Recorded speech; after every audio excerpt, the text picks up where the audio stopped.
अस्सलाम वालेकुम दोस्तों, कैसे हो आप सब। उम्मीद करता हूँ खैरियत से होंगे। मैं पठान नाज़िम आप सभी का हेलो लर्निंग यूट्यूब चैनल पर खैर मकदम करता हूँ, वेलकम करता हूँ। जैसा कि आपको नज़र आ रहा है कि Urdu pedagogy mock test first paper first का जो है तो लैंग्वेज फ़र्स्ट हम इस सेशन में करने वाले हैं, जो कि प्रीवियस ईयर क्वेश्चन पेपर है।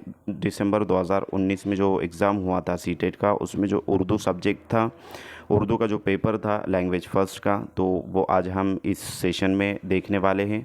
अगर आप चैनल पर नए तो चैनल को सब्सक्राइब ज़रूर करें, बेल आइकन को प्रेस करें ताकि आने वाली वीडियो की नोटिफिकेशन आप तक पहुंचे, और अपने फ्रेंड सर्कल में ज़्यादा से ज़्यादा इस वीडियो को शेयर करें ताकि फ्रेंड्स सीटेट जुलाई 2024 का इम्तिहान जो है तो उनका भी 7 जुलाई का एग्ज़ाम वो भी क्वालिफाइड हो सके। तो चलते हैं हम टॉपिक की तरफ। जैसे कि आपको नज़र आ रहा है, इस तरीके से आपका जो है तो क्वेश्चन पेपर होता है उर्दू का। और यहाँ पर आपको नज़र आ रहा होगा, ये जो बॉक्स नज़र आ रहा है आपको, इसमें दो चीज़ें बताई गई, मेंशन की गई है। जैसे कि अगर किसी ने लैंग्वेज फ़र्स्ट उर्दू चुना है तो उन कैंडिडेट्स को, उन स्टूडेंट्स को सवाल नंबर 51 से 120 सॉल्व करने होते हैं, और अगर किसी ने लैंग्वेज सेकंड उर्दू चुना है तो उनके लिए 121 से 150 तक के 30 सवालात सॉल्व करने होते हैं। तो कैंडिडेट्स, स्टूडेंट्स, फ्रेंड्स, आपको यहाँ पर कंफ्यूज नहीं होना है, बिल्कुल जो है तो इसको ज़हन नशीन रखना है आपको। अक्सर जो है तो गलतियाँ होती हैं यहाँ पर, और 30 नंबरात का आपका नुकसान होता है। तो चलते हम, जैसे कि आपको यहाँ पर नज़र आ रहा है, हिदायतें वगैरह दी जाती हैं, और उसके बाद हिदायत दी जाती है कि उम्मीदवार सवालों के जवाब हिस्सा 4 सवाल नंबर 51 तथा 120 सिर्फ तब ही दे अगर उन्होंने लैंग्वेज फ़र्स्ट यानी कि ज़बान फ़र्स्ट का ऑप्शन उर्दू चुना है। तो आज हम ये इसके 30 सवालात करने वाले हैं, वक्त को ज़ाया ना करते हुए और वक्त की नज़ाकत को देखते हुए। तो फ्रेंड्स चलते हम सवालात की तरफ। अब होता यूँ है, यहाँ पर आपको पैराग्राफ नज़र आता है और आप पैराग्राफ पढ़ने में मशगूल हो जाते हो, तो आपको पैराग्राफ नहीं पढ़ना है। तो अब करना क्या है, डायरेक्टली सवाल पढ़ना है, उसके 4 ऑप्शंस पढ़ना है, उसके बाद पैराग्राफ पढ़ना शुरू करना है। तो फ्रेंड्स चलते हम देखते हैं फर्स्ट सवाल क्या है। तो सवाल नंबर 1 यहाँ पर आपको नज़र आ रहा है कि साइंसदानों के ख़्याल में चाँद में क्या नहीं है। नंबर 1, हरारत है, ना रोशनी, ना ऑक्सीजन, ना नबातात। नंबर 2, रोशनी है, ना नबातात, ना ऑक्सीजन। नंबर 3, हरारत है, ना ज़िंदगी, ना ऑक्सीजन। और नंबर 4, नमी है, ना जानदार, ना रोशनी। तो फ्रेंड्स अब आपको यहाँ पर पैराग्राफ पढ़ना जो है तो स्टार्ट करना है। फर्स्ट लाइन देखेंगे हम, आज के साइंसी दौर में चाँद की ज़मीन पर तहकीक का काम काफ़ी बढ़ गया है। साइंसदानों का ख्याल रहा है कि चाँद एक गोल कुर्रा है जिसमें हरारत है, ना रोशनी, ना ऑक्सीजन, ना नबातात। ये सूरज की रोशनी को आईने की तरह मुनक्किस करता है। तो फ्रेंड्स यहाँ पर आपको आपका जवाब नज़र आ रहा होगा इस लाइन में कि चाँद में जो है तो हरारत है, ना रोशनी है, ना ऑक्सीजन, ना नबातात। तो फर्स्ट ऑप्शन जो है तो आपका यहाँ पर राइट आंसर रहेगा, जैसे कि आपको यहाँ पर नज़र आ रहा है कि साइंसदानों के मुताबिक, साइंसदानों के ख़्याल में चाँद में क्या नहीं है। तो ये वाला जो ऑप्शन रहेगा राइट आंसर रहेगा। तो इस तरीके से आपको पेपर सॉल्व करना है जिसमें आपका वक्त बचता है, और एक एक मिनट आपका जो है तो वहाँ पर बहुत ही इम्पोर्टेंट होता है। नेक्स्ट क्वेश्चन है कि चाँद की रोशनी कैसे मुनक्किस करता है। नंबर 1, शीशे की तरह। नंबर 2, आईने की तरह। नंबर 3, हीरे की तरह। और नंबर 4, सोने की तरह। तो जैसे कि हमने यहाँ पर जो है तो पैराग्राफ यहाँ तक के पढ़ा था, उसके बाद आपको यहाँ से स्टार्ट करना है। ये भी आपको ज़हन नशीन करना है। आपको एक पेंसिल लेकर जाना है एग्ज़ाम में, ख़ास इसके लिए कि ताकि आप इस तरीके से अंडरलाइन करते हुए चले, और जहाँ पर आप रुक जाएंगे वहाँ पर आपको स्टॉप लगाना है और आंसर लिखकर जो सेकंड वाला क्वेश्चन रहेगा उसको पढ़कर वहाँ से पढ़ना स्टार्ट करना है। जैसे कि और हमें चमकता नज़र आता है, ठीक है। ज़रा यहाँ से पढ़ेंगे हम पैराग्राफ को कि ये सूरज की रोशनी को आईने की तरह मुनक्किस करता है, ठीक है। तो यहाँ पर सवाल यही दिया गया है कि चाँद सूरज की रोशनी को कैसे मुनक्किस करता है। नंबर 1 जो है तो शीशे की तरह, नंबर 2 आईने की तरह, नंबर 3 हीरे की तरह और नंबर 4 सोने की तरह। तो ऑप्शन सेकंड राइट आंसर रहेगा कि आईने की तरह सूरज की रोशनी को मुनक्किस करता है। नेक्स्ट क्वेश्चन है,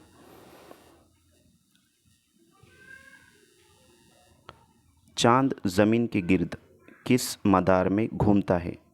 नंबर 1 उफ़ुकी मदार में, नंबर 2 मखरूती मदार में, नंबर 3 बैज़वी मदार में और नंबर 4 उमूदी मदार में। तो दोस्तों यहाँ पर जो है तो हमने पैराग्राफ यहाँ तक पढ़ा था।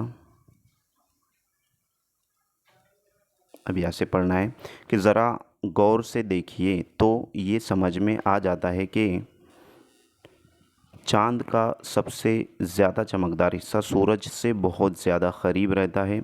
चाँद ज़मीन के गिर्द बैज़वी मदार में घूमता है। दोस्तों सवाल जो हमारा पूछा गया है कि चाँद किस मदार में जो है तो घूमता है, तो हमारा जो आंसर रहेगा वो रहेगा बैज़वी मदार में, यानी कि ऑप्शन नंबर यहाँ पर थर्ड आपको नज़र आ रहा है कि चाँद के गिर्द किस मदार में, चाँद ज़मीन के गिर्द किस मदार में घूमता है, तो बैज़वी मदार में जो है तो वो घूमता है। ऑप्शन नंबर 3 राइट आंसर रहेगा। ये जो पैराग्राफ और नज़म के जो सवालात है उसमें से आपको 15 में से 15 नंबरात लाना है और बआसानी आप ला सकते हो। नेक्स्ट क्वेश्चन है, चाँद का हमें कौन सा हिस्सा नज़र आता है? फर्स्ट ऑप्शन है जिस पर सूरज की तिरछी रोशनी पड़ती है, नंबर 2 जिस पर पूरे तौर पर सूरज की रोशनी पड़ती है, नंबर 3 जिस पर सीधे तौर पर सूरज की रोशनी पड़ती है और नंबर 4 जिस पर कभी कभी सूरज की रोशनी पड़ती है। तो जैसे कि हमने पैराग्राफ को जहाँ तक जो है तो पढ़ा था वहाँ से आपको स्टार्ट करना है। यहाँ तक जो है तो हमने पैराग्राफ को पढ़ा था, अब यहाँ से स्टार्ट करना है, ठीक है। यहाँ से शुरू करते हैं। हमें चाँद का सिर्फ वो हिस्सा नज़र आता है जिस पर पूरे तौर से सूरज की रोशनी पड़ती है। तो इस तरीके से आपका वक्त भी बचता है और आप बआसानी जो है तो क्वेश्चन के आपको आंसर भी मिल जाते हैं। तो यहाँ पर फर्स्ट ऑप्शन जो दिया गया है कि जिस पर सूरज की तिरछी रोशनी पड़ती है, नंबर 2 जिस पर पूरे तौर पर सूरज की रोशनी पड़ती है। तो ऑप्शन नंबर सेकंड आपका राइट आंसर रहेगा फ्रेंड्स। नेक्स्ट क्वेश्चन की तरफ चलते हैं। अगला सवाल है कि खला से मुराद कौन सी जगह है? नंबर 1 वो जगह जो हवा से खाली हो, नंबर 2 वो जगह जहाँ अंधेरा हो, नंबर 3 वो जगह जहाँ बादल हो और नंबर 4 वो जगह जहाँ सन्नाटा हो। तो फ्रेंड्स चलते हैं हम पैराग्राफ की तरफ। जैसा कि आपको यहाँ पर नज़र आ रहा है कि हमने पैराग्राफ को यहाँ पर स्टॉप किया था, अब यहाँ से स्टार्ट करना है कि ज़मीन से चाँद तक का सफ़र ज़मीन के हर सफ़र से मुख्तलिफ होता है, क्योंकि ख़ुद ज़मीन और चाँद हर वक्त निहायत तेज़ी के साथ खला में सफ़र करते रहते हैं। तो आपको जो है तो जवाब मिल चुका होगा कि खला में जो है तो सफ़र करते रहते हैं, इसलिए खला में उनका मकाम बदलता रहता है। खला से मुराद वो जगह जो हवा से खाली हो। यहाँ पर जो है तो आंसर आपका मिल चुका है कि खला से मुराद क्या है। तो यहाँ पर आपको पैराग्राफ को स्टॉप करना है, ठीक है, कि खला से मुराद कौन सी जगह है। तो खला से मुराद जो है तो वो जगह है जो खाली हो। Option number first right answer रहेगा। नेक्स्ट क्वेश्चन है, चाँद से लाई गई मिट्टी और पत्थरों से क्या पता चला? नंबर 1 चाँद पर नबातात और ऑक्सीजन है, नंबर 2 चाँद पर हरारत और रोशनी है, नंबर 3 चाँद पर किसी किस्म की ज़िंदगी नहीं और नंबर 4 चाँद पर नमी और ज़िंदगी है। तो दोस्तों यहाँ पर जो है तो हम जाते हैं पैराग्राफ की ओर, और जैसे कि हमने यहाँ पर स्टॉप किया था पैराग्राफ को, वहाँ से स्टार्ट करेंगे कि चाँद का सफ़र एक खलाई सफ़र है। आज के इंसान ने ख़ुद चाँद पर उतरकर तस्वीर उतारे, राख और पत्थर के नमूने हासिल किए। इन नमूनों का तजिज़िया किया गया। इन नमूनों का तजिज़िया किया गया जिनसे पता चला कि चाँद की ज़मीन पर कार्बन मौजूद है। चाँद की ज़मीन पर कार्बन मौजूद है। चाँद से लाई गई मिट्टी और पत्थर से अब पता चला कि चाँद पर किसी किस्म की ज़िंदगी नहीं।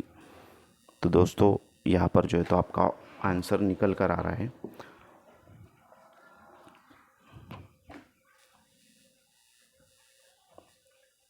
कि चाँद से लाए गए मिट्टी और पत्थर से क्या पता चला। तो पता यूँ चलता है कि चाँद पर किसी किस्म की ज़िंदगी नहीं। ऑप्शन नंबर 3 राइट आंसर रहेगा। नेक्स्ट क्वेश्चन है कि तस्वीर की जमा है।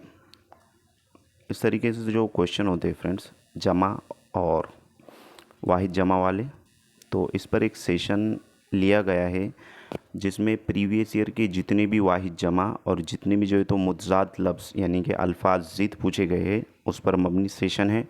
तकरीबन 45 से 50 कुछ तो भी मतलब है वो। आप वहाँ पर जाकर डिस्क्रिप्शन में उसकी भी लिंक दी जाएंगी, आप जाकर जो है तो देख सकते हो। आपको ग्रामर नहीं पढ़ना है सीटेट में। इस तरीके से सिंपल ग्रामर पूछा जाता है जो कि 4 मार्क पर मबनी होता है। जैसे कि यहाँ पर वाहिद जमा और नीचे आपको ज़मीन का मुतज़ात यानी कि अल्फाज ज़िद वाला पूछा जाता है। तो प्रीवियस ईयर के जितने भी है फ्रेंड्स, अगर एक बार आप वो सेशन देख लेते हो तो आपके वो 4 मार्क फिक्स हो जाएंगे, पक्के हो जाएंगे। तो इस तरीके से जो है तो फर्स्ट ऑप्शन यहाँ पर नज़र आ रहा है कि तस्वीर, तस्वीर की जमा, तस्वीर, तस्वीरों, तस्वीरातों और तस्वीरात। तो दोस्तों यहाँ पर जो तस्वीर की जमा होगा वो क्या रहेगा। तो यहाँ पर ऑप्शन नंबर जो है तो आपका फर्स्ट राइट आंसर रहेगा कि तस्वीर की जमा तस्वीर होता है। Option number first right answer है। नेक्स्ट क्वेश्चन है कि ज़मीन का मुतज़ात है, यानी कि ज़मीन का मुतज़ात क्या है। नंबर 1 आसमान, नंबर 2 फ़र्श, नंबर 3 कायनात और नंबर 4 अर्ज़। तो दोस्तों ज़मीन का जो मुतज़ात होगा वो ऑप्शन नंबर फर्स्ट रहेगा, आसमान। नेक्स्ट क्वेश्चन की तरफ चलते हैं कि साइंसी दौर में कौन कौन सा काम काफ़ी बढ़ गया है। नंबर 1 खला पर तहकीक का काम, नंबर 2 बंजर ज़मीन पर तहकीक का काम, नंबर 3 चाँद की ज़मीन पर तहकीक का काम और नंबर 4 आलूदगी पर तहकीक का काम। तो दोस्तों हम चलते हैं पैराग्राफ की तरफ। जैसे कि हमने यहाँ तक के पैराग्राफ को पढ़ चुके हैं और हमारे जो है तो आंसर इसमें से हमको मिल चुके हैं। अब करना क्या है, तो अब फिर से पैराग्राफ स्टार्टिंग से करना है, आपको पढ़ना स्टार्ट करना है फिर से। जैसे कि यहाँ से आप स्टार्ट करोगे कि आज के साइंसी दौर में चाँद की ज़मीन पर तहकीक का काम काफ़ी बढ़ गया है। तो ये आपका यहाँ पर आंसर निकल कर आ रहा है। जैसे कि साइंसी दौर में कौन सा काम बढ़ गया है, तो चाँद की ज़मीन पर तहकीक का काम, वो जो है तो ऑप्शन नंबर 3 आपका राइट आंसर रहेगा। नेक्स्ट क्वेश्चन की तरफ चलते हैं। अगला सवाल है, अब यहाँ पर हमने 9 क्वेश्चन जो है तो कर चुके हैं, जिसमें कि जो है तो आपको पूरे में से पूरे लाना है। जब आप 7 जुलाई को एग्ज़ाम के लिए जाओगे फ्रेंड्स, तो आपको ये 15 में से 15 नंबर आना चाहिए। जब जाकर जो है तो आप, जैसे कि 15 मार्क का थियरी होता है जिसमें पैराग्राफ और नज़म पूछी जाती है, तो ये 15 में से आपको 15 लाना है, ठीक है। और जो बकिया 15 है जिसमें पेडागोजी के क्वेश्चंस होते हैं, तो इसमें से अगर आप 10 भी लेकर आता, वैसे तो आप 15 में से 15 ला सकते हो अगर आपकी स्टडी अच्छी होंगी और आपने गुज़िश्ता लेक्चर्स देखे होंगे हमारे। और जो लास्ट में जो एग्ज़ाम हुआ था तो उसमें 26 मार्क जो है तो हमारे स्टूडेंट्स ने लेकर आए। तो आपको 10 अगर आप लाते हो तो ये 25 मार्क आपके उर्दू के हो जाते, और अगर आप 15 लेकर आते हो तो 30 में से 30 भी जो है तो आप लेकर आ सकते हो, कोई मुश्किल नहीं। तो चलते हम नज़्म की तरफ। के नीचे आपको जो है तो हिदायत दी गई है यहाँ पर कि नीचे दिए हुए शेरी हिस्से को पढ़िए और दिए गए मुतबादिल में से किसी एक मुनासिब तरीन मुतबादिल का इंतखाब कीजिए। सवाल नंबर 105, यानी कि 6 सवालात आपको जो है तो यहाँ से पूछे गए। तो आपको जैसे कि हमने पैराग्राफ सॉल्व किया है उस तरीके से नज़्म को सॉल्व करना है। तो आपको नज़्म नहीं पढ़ना है बल्कि डायरेक्टली सवाल पढ़ना है। जैसे कि 100 नंबर का सवाल है कि शार अपने महबूब से क्या शिकायत कर रहा है। नंबर 1 राहगीरों की जमा करने की, नंबर 2 रकीबों के जमा करने की, नंबर 3 दोस्तों को जमा करने की और नंबर 4 अजीज़ों के जमा करने की। तो अब यहाँ से आपको जो है तो पढ़ना है नज़्म को कि दर्द मन्नत कशी दवा ना हुआ, मैं न अच्छा हुआ बुरा ना हुआ, जमा करते हो क्यों रकीबों को। यहाँ पर स्टॉप कर देना है आपको कि सवाल पूछा यूँ गया है कि शार अपने महबूब से क्या शिकायत कर रहा है। तो ऑप्शन सेकंड में जो है तो रकीबों को जमा करने की जो है तो शिकायत कर रहा है। Option number second right answer रहेगा। नेक्स्ट क्वेश्चन है कि शार का बंदगी में भला क्यों ना हुआ। नंबर 1 फ़िरऔन की खुदाई की वजह से, नंबर 2 शद्दाद की खुदाई की वजह से, नंबर 3 नमरूद की खुदाई की वजह से और नंबर 4 हामान की खुदाई की वजह से। तो जैसे कि दूसरे शेर का पहला मिसरा हमने पढ़े, यहाँ पर स्टॉप किए थे। अब दूसरे शेर का दूसरा मिसरा स्टार्ट करेंगे कि एक तमाशा हुआ गिला ना हुआ। नेक्स्ट शेर है खबर गर्म उनके आने की,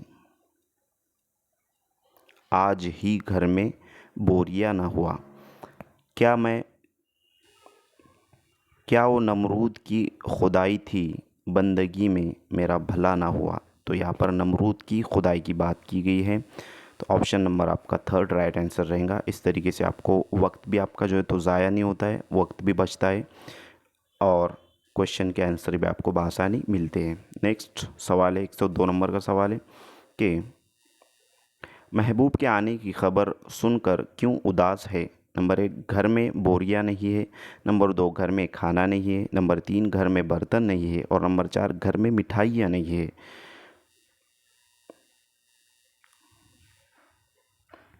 तो यहाँ पर जो तो हमने स्टॉप किए थे।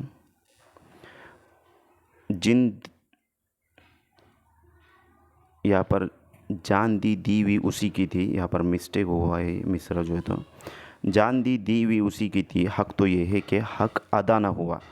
तो दोस्तों ये इसमें जो है तो यहाँ पर एक सनत के लिए जो तो ये शेर की मिसाल दी गई है।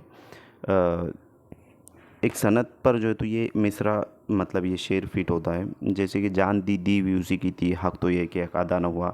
शायद सनत मरातुन नज़ीर या फिर सनत तजनी से ताम वगैरह है, कुछ याद नहीं आ रहा है। तो खैर टॉपिक से जो तो हटकर बात है।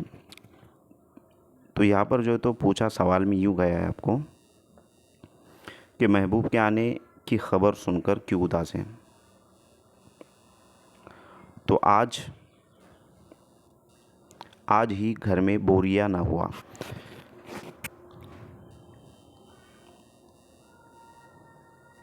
Option number first right answer रहेगा। नेक्स्ट क्वेश्चन है हक की जमा है। इस तरीके से अल्फाज वाहिद जमा वाला सवाल है कि हक की जमा क्या है। नंबर 1 हक़ाइक़ो, नंबर 2 हुकूक, नंबर 3 हकीकतों और नंबर 4 हकूक़ात। तो दोस्तों हक की जो जमा होगा वो हुकूक होता है। ऑप्शन नंबर सेकंड आपका राइट आंसर रहेगा। नेक्स्ट क्वेश्चन है हक तो ये है कि हक डैश डैश ना हुआ।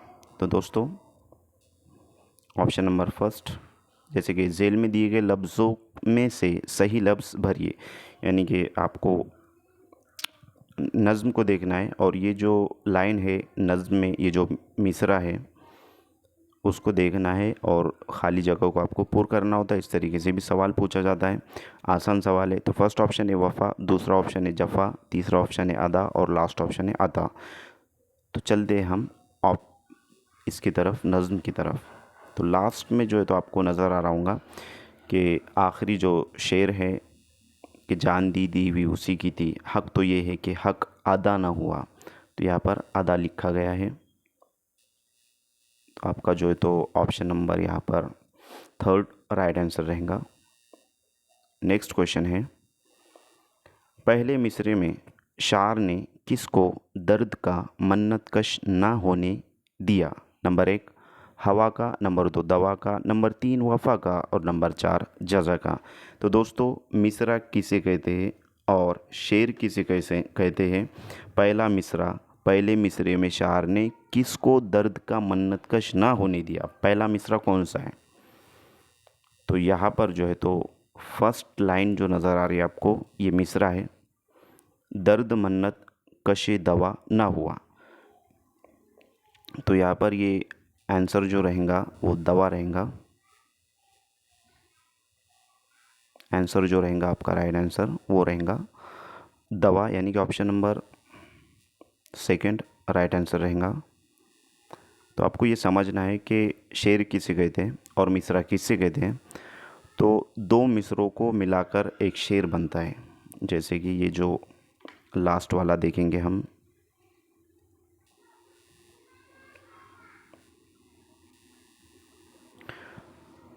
अब ये दो मिसरे यानी कि जो दो लाइन नज़र आ रही है आपको, इसको एक लाइन को एक मिसरा कहते हैं नज़्म के अंदर। ये एक मिसरा और ये एक मिसरा, ये दोनों मिसरों को मिलाकर जो है तो एक शेर बनता है, एक शेर बनता है। ये अब आपको जो है तो समझ में आ गई होंगी बात कि दो मिसरों को मिलाकर एक शेर बनता है।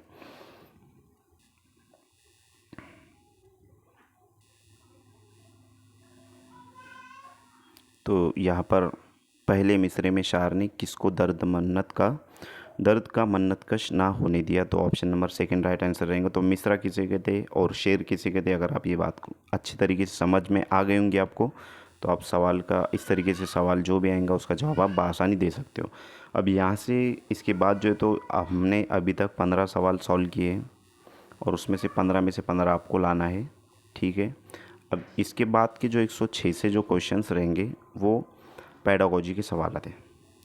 तो हिदायत दी जाती है कि नीचे दिए हुए सवालों को पढ़िए और दिए गए मुतबादिल में से किसी एक मुनासिब तरीन मुतबादिल का इंतखाब कीजिए। सवाल नंबर 106 था 120। फर्स्ट क्वेश्चन है कि मादरी ज़बान पर मबनी कसीरुल लिसानियात क्या है? नंबर 1 सिर्फ मादरी ज़बान का आमोजिश, नंबर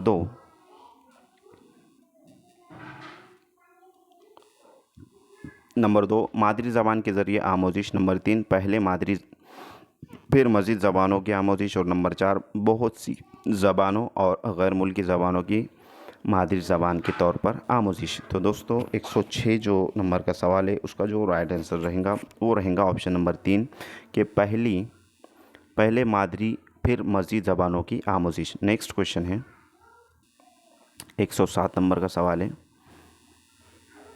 कि स्कूल की तालीमी पॉलिसी में ज़बान जानी जाती है। नंबर 1 कसीरुल लिसानी तालीम, नंबर 2 तालीम में ज़बान, नंबर 3 मादरी ज़बान पर मबनी कसीरुल लिसानियात, और नंबर 4 से लिसानी फार्मूला। तो दोस्तों 107 नंबर का जो क्वेश्चन है उसका जो राइट आंसर रहेगा कि तालीमी पॉलिसी में ज़बान जो है तो से फार्मूला जानी जाती है। नेक्स्ट क्वेश्चन है 108 नंबर का सवाल है, लेंदी सवाल है, बड़ा सवाल है। इस तरीके से सवाल पूछे जाते हैं, वक्त को ज़ाया करने के लिए होते हैं।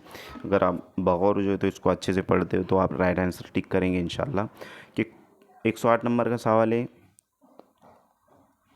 कुल ज़बान के नज़रिए से मुराद है। नंबर 1 एक मफरूज़े के आमोज़गार पहले हुर्फ और आवाज़, फिर लफ्ज़, फ़िक्रों और फिर जुमलों के तौसत से ज़बान सीखते हैं। नंबर 2 एक मफरूज़े के आमोज़गार ज़बान की आमोजिश ज़बान की मुख्तलिफ़ इकाइयों और छोटे इकाइयों जैसे आवाज़ और हुर्फ वगैरह को समझने से करते हैं। नंबर 3 एक मफरूज़े की ज़बान की आमोजिश सबसे छोटी इकाई हुर्फ तहजी से शुरू होती है। नंबर 4 एक मफरूज़े की तमाम ज़बानें एक ही तरीके से सीखी जाती है। तो सवाल नंबर जो 108 है उसका जो राइट आंसर रहेगा option number second right answer रहेगा कि एक मफरूज़े के आमोज़गार ज़बान की आमोजिश ज़बान की मुख्तलिफ़ इकाइयों और छोटी इकाइयों जैसे आवाज़ और हुर्फ वगैरह को समझने से करते हैं। नेक्स्ट क्वेश्चन है 109 नंबर का सवाल है कि ज़बान की तदरीस का कौन सा रवैया याद करने को ज़बान की आमोजिश का एक उनसर तस्लीम करता है? नंबर 1 साख्तियाती रवैया, नंबर 2 क़वाइद के अज्ज़ा के तर्जुमे का रवैया, नंबर 3 तरसीली रवैया, और नंबर 4 कुल जिस्मानी रद्द-ए-अमल। तो दोस्तों ज़बान की तदरीस का कौन सा रवैया याद करने को ज़बान की आमोजिश का एक उनसर तस्लीम करता है? ऑप्शन नंबर सेकंड जो है तो आपका राइट आंसर रहेगा कि क़वाइद के अज्ज़ा के तर्जुमे का रवैया। नेक्स्ट क्वेश्चन है 110 नंबर का सवाल है कि काव्या ज़बान की उस्ताद है, यानी कि एक लेडीज़ टीचर है, फीमेल टीचर है, वो जो है तो लैंग्वेज की टीचर है, ज़बान की उस्ताद है। वो आमोज़गारों, अब आमोज़गार से मुराद यहाँ पर स्टूडेंट्स होते हैं, तलबा होते हैं। वो आमोज़गारों से मौजू की मुनासिबत से अल्फाज ढूंढने और ऐसे अल्फाज बताने के लिए कहती है कि जो दूसरे लफ्ज़ों के पहले या बाद में जोड़े जा सकते हो। इस हिकमत अमली को क्या कहते हैं? नंबर 1 तरकीब लफ्ज़ी, नंबर 2 लफ्ज़ों का हाल, नंबर 3 लफ्ज़ों का खेल और नंबर 4 लफ्ज़ बनाना। तो दोस्तों 110 नंबर का जो सवाल है उसका राइट आंसर रहेगा तरकीब लफ्ज़ी। फर्स्ट ऑप्शन राइट आंसर रहेगा। नेक्स्ट क्वेश्चन है 111 नंबर का सवाल है कि उस्ताद अपने आमोज़गारों की ज़बान की सलाहियत जांचने के लिए सवाल तैयार करता है। वो इक़्तिबास के हर पाँचवीं लफ्ज़ को छोड़ देता है और बच्चों से छूटे हुए अल्फाज मालूम करने के लिए कहता है। जांच किस तरीके के कार को क्या कहते हैं? नंबर 1 इक़्तिबास को समझने के लिए पढ़ना, नंबर 2 फ़िरहांग की जांच करना, नंबर 3 खाली जगहों को पूरा करना और नंबर 4 क्लोज टेस्ट। तो दोस्तों ऑप्शन नंबर यहाँ पर 111 नंबर का जो सवाल है उसका ऑप्शन नंबर जो है तो 4 राइट आंसर रहेगा, लास्ट वाला, कि क्लोज टेस्ट जो है तो उसको टेस्ट कहेंगे। नेक्स्ट क्वेश्चन है 112 नंबर का सवाल है कि बोलने में सही लफ्ज़ को सही तरतीब और तलफ़्फ़ुज़ से इस्तेमाल करना है, यानी कि क्या है? नंबर 1 बदन ज़बान, यानी कि बॉडी लैंग्वेज जिसको कहेंगे बॉडी लैंग्वेज। सेकेंड ऑप्शन है बोलने का तरीका, थर्ड ऑप्शन है ज़बान का अमल और लास्ट ऑप्शन है मुस्तामिल ज़बान। तो दोस्तों 112 नंबर का जो सवाल है उसका राइट आंसर रहेगा ऑप्शन नंबर 2, बोलने में सही लफ्ज़ को सही तरतीब और तलफ़्फ़ुज़ से इस्तेमाल करना बोलने का तरीका जो है तो कहलाता है। नेक्स्ट क्वेश्चन है नेक्स्ट क्वेश्चन 113 नंबर का सवाल है कि कहानी कहने को बतौर तदरीसियाती आलाकार इस्तेमाल किया जाता है। नंबर 1 सुनने की सरगर्मी में बच्चों को शामिल करने के लिए, नंबर 2 बच्चों में बोलने की महारत को फ़रोग़ देने के लिए, नंबर 3 ज़बान व अदब की महारतों को फ़रोग़ देने के लिए और नंबर 4 क्लासरूम में नज़्म ज़ब्त बनाए रखने के लिए। तो दोस्तों 113 नंबर का जो सवाल है उसका राइट आंसर रहेगा ऑप्शन नंबर 3, कि ज़बान व अदब की महारतों को फ़रोग़ देने के लिए। नेक्स्ट क्वेश्चन है कि सयाक़ में क़वाइद से मुराद। नंबर 1 मश्क व अमल से क़वाइद की आमोज़िश, नंबर 2 पहले क़वाइद के उसूल फिर उनके अमल की आमोज़िश, नंबर 3 सयाक़ में देखिए और पढ़े जाने वाले फ़ितरी ज़बान की मिसाल से आमोज़िश, नंबर 4 ऐसे साख़्तियाती अंदाज़ में ज़बान की आमोज़िश जिसमें आमोज़गार सतह के लिहाज से तरक्की करता है। तो दोस्तों 114 नंबर का जो सवाल है उसका राइट आंसर रहेगा ऑप्शन नंबर 3, के सयाक़ में देखिए और पढ़े जाने वाले फ़ितरी ज़बान की मिसालों से आमोज़िश। नेक्स्ट क्वेश्चन है 115 नंबर का सवाल है, दर्ज झेल में से कौन मुताल्ले की महारत नहीं है? नंबर 1 लेक्चर के दौरान नोट लेना, नंबर 2 पढ़ने के दौरान नोट लेना, नंबर 3 तहकीक का खाका तैयार करना और नंबर 4 किसी प्रोग्राम का एजेंडा तहरीर करना। तो 115 नंबर का जो क्वेश्चन है उसका राइट आंसर रहेगा लास्ट वाला ऑप्शन नंबर 4, के किसी प्रोग्राम का एजेंडा तहरीर करना। नेक्स्ट क्वेश्चन है 116 नंबर का सवाल है, दरसी किताबों के मुसन्निफ़ीन हमेशा नसरी इक़्तिबास, नज़्म, बयानिया को और असली तहरीरों को अपनी किताबों में क्यों शामिल करते हैं? नंबर 1 वो मुस्तनद और फ़ितरी ज़बान में होती है, नंबर 2 दरसी किताबों के मुसन्निफ़ीन उन्हें पसंद करते हैं, नंबर 3 वो मश्क तैयार करने में मुआविन होती है और नंबर 4 वो मुताल्ले के लिए मौजू होती है। तो दोस्तों यहाँ पर ऑप्शन नंबर फर्स्ट आपका राइट आंसर रहेगा, वो मुस्तनद और फ़ितरी ज़बान में होती है। फर्स्ट ऑप्शन राइट आंसर रहेगा। नेक्स्ट क्वेश्चन है 117 नंबर का सवाल है कि दर्ज झेल काम को क्या कहते हैं? काम क्या है वो देख लेते हैं कि उस्ताद अपनी रफ्तार से मतन को पढ़कर सुनाता है। उस्ताद अपनी रफ्तार से मतन को पढ़कर सुनाता है और आमोज़गार यानी तलबा ग्रुप में जल्दी जल्दी कुछ नुकात लिखते हैं और फिर बाद में मतन की दोबारा तश्कील करते हैं। नंबर 1 इमला, नंबर 2 क़वायद का इमला, नंबर 3 दोबारा लिखने का काम और नंबर 4 बाहमी इमला। तो दोस्तों 117 नंबर का जो सवाल है उसका राइट आंसर रहेगा ऑप्शन नंबर 2 क़वायद का इमला। नेक्स्ट क्वेश्चन है 118 नंबर का सवाल है। तो मैं उम्मीद करता हूँ फ्रेंड्स कि आपको सवालात समझ में आ रहे होंगे, और अगर आपको क्वेश्चन पेपर की पीडीएफ चाहिए तो डिस्क्रिप्शन बॉक्स में टेलीग्राम चैनल की लिंक दी गई है, वहाँ से जाकर के आप ये मेन पेपर जो है और उर्दू के जो सब्जेक्ट के पेपर है, पेपर फर्स्ट हो या पेपर सेकंड के हो, तो वो तमाम पेपर आपको टेलीग्राम चैनल पर दिए गए हैं, वहाँ से जाकर आप डाउनलोड कर सकते हो और बेहतरीन अंदाज में आपकी स्टडी आप कर सकते हो उर्दू सब्जेक्ट की और दीगर जो सब्जेक्ट्स है जिसमें मेन पेपर होते हैं जैसे कि सीडीपी, ईवीएस, मैथ्स और हिंदी या इंग्लिश वगैरह, तो वहाँ से भी जो है तो आप डाउनलोड कर सकते हो पेपर, ताकि आपको पेपर का पैटर्न समझ में आए और बेहतरीन अंदाज में आपका जो है तो सीटेट का एग्ज़ाम का पेपर आप जो है तो दे जा कर के और आपका जो रिज़ल्ट है वो क्वालिफाइड आए, ताकि हमको भी जो है तो खुशी होंगी और आपको मेरी तरफ से बेस्ट ऑफ लक, बहुत बहुत मुबारकबाद। और अच्छे से स्टडी कीजिए, जो दिन बचे हुए हैं हमारे पास उसको जो है तो वो जो भी टाइमिंग बचा हुआ है तो उसको इम्पोर्टेंट दीजिए, उसको अहमियत दीजिए। अगर किसी के वहाँ शादी है, किसी के वहाँ जो है तो जो भी प्रोग्राम है उसको थोड़ी देर के लिए अवॉइड कीजिए 7 जुलाई तक के, क्योंकि अगर आप क्वालिफाइड होते हो तो आपके घर में और रिश्तेदारों में और जो भी आपके फ्रेंड सर्कल है तो आपकी इज़्ज़त जो है तो आपकी इमेज बन जाती है वहाँ पर कि यार ये सेंट्रल गवर्नमेंट का एग्ज़ाम बंदा क्वालिफाइड है। और आपको भी जो है तो जो स्टूडेंट है, जो आपके जूनियर सीनियर वगैरह है, जो अनक्वालिफाइड है, जो पास नहीं हुए हैं, तो आपके जो है तो गाइडेंस में वो चीज़ें करते हैं। और मैं आपको ये सजेशन दूंगा कि आप जो है तो क्वालिफाइड होने के बाद दूसरों तक भी जो है तो जो आपकी स्ट्रेटजी रही है, जो आपकी मनसूबाबंदी रही है, वो प्लानिंग को आप शेयर कीजिए और दूसरों को भी जो है तो इल्म, क्योंकि इल्म बांटने से बढ़ता है, तो आप दूसरों को भी जो है तो ये बातें बताना चाहिए, ताकि हमारे जो कैंडिडेट है वो क्वालिफाइड हो सीटेड बआसानी। तो फ्रेंड्स यहाँ पर 118 नंबर का सवाल है कि पहली ज़बान को फ़रोग देने से उमूमन क्या मुराद लेते हैं। नंबर 1 आमोजिश, नंबर 2 अपने आप सीखना, नंबर 3 फ़रोग और नंबर 4 वक़ूफ़। तो दोस्तों यहाँ पर option number second right answer रहेगा कि पहली ज़बान को फ़रोग देने से उमूमन अपने आप सीखना मुराद है। नेक्स्ट क्वेश्चन है, सेकंड लास्ट वाला सवाल है।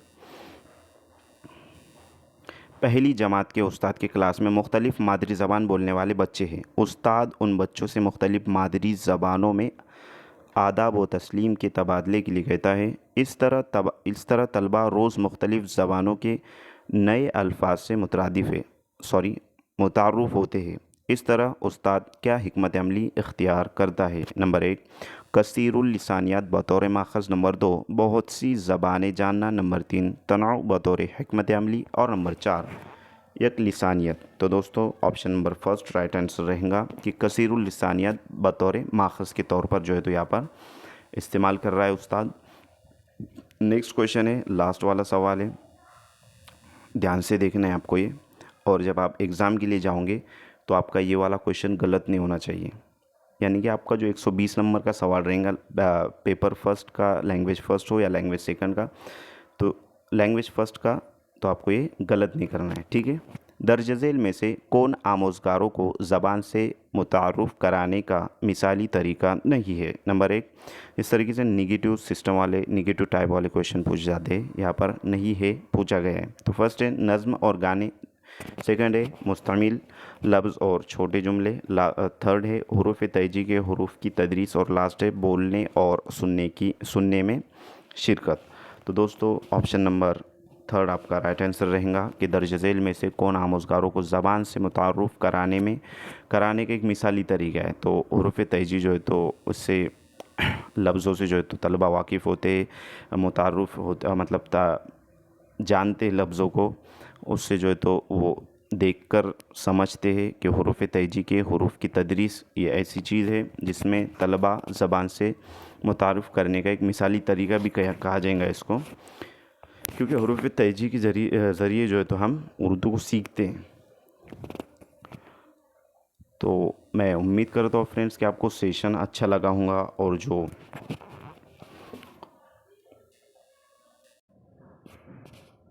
फ्रेंड्स इंशाल्लाह हम ईवीएस, सीडीपी, हिंदी और मैथ्स का भी जो है तो एक मैराथन सेशन लेंगे इंशाल्लाह। उस पर भी अभी नोट्स पर काम चल रहा है और उसी के साथ साथ जो है तो उर्दू पेडागोजी की कंप्लीट जो थ्योरी है वो भी आपको लेक्चर इस पर मबनी लेक्चर बनाया गया है।